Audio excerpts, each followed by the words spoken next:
Eto mga Lodi, panoorin natin si Kuya. Grabe, ang ganda ng boses mga idol. Talagang magugulat kayo dito. At talagang mai-inlove kayo sa boses ni Kuya. Let's go mga idol.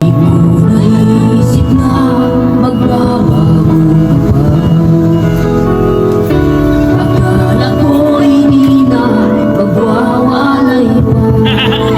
Bakit ba ako'y di ano ba magkakaman?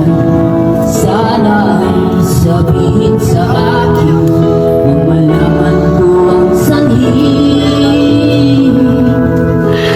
Sana all. Di ko namin yung kung sadyang di ako ang sigaw at tibok ng puso mo.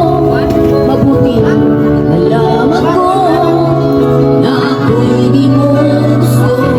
Huwag kang mag-alala kung sadyang di ako ang lahat ng pinapangarap ko. Kung wala ng pag-ibig, babayaan mo lahat. Nasasaktan man ang puso ko. Magbibihis ako pagkat nais mo. Marahil ay hindi ako para sa'yo. Basta't isipin mo'y ako ay narito. Bakit ba ako ay iniwan?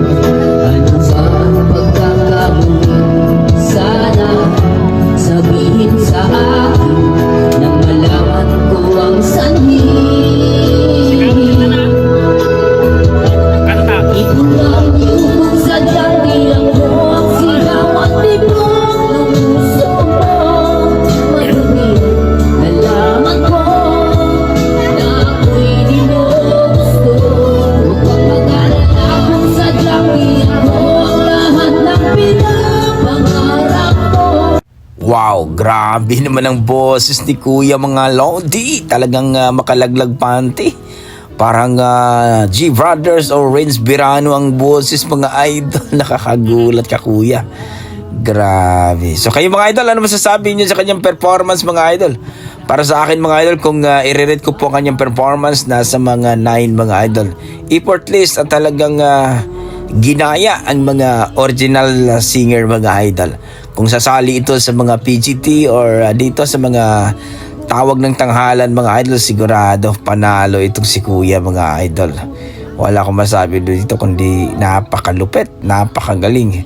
No, maalala mo talaga ang iyong mga minamahal dito o mga yung mga crush mo dito. So, kayo mga idol, please don't forget pakipollow po ang Facebook feeds ni Boy Ilaw ng San Mariano mga idol. Okay, hanggang dito lang ko mga idol. Maraming salamat. Ingat po kayo lagi at God bless mo mga idol.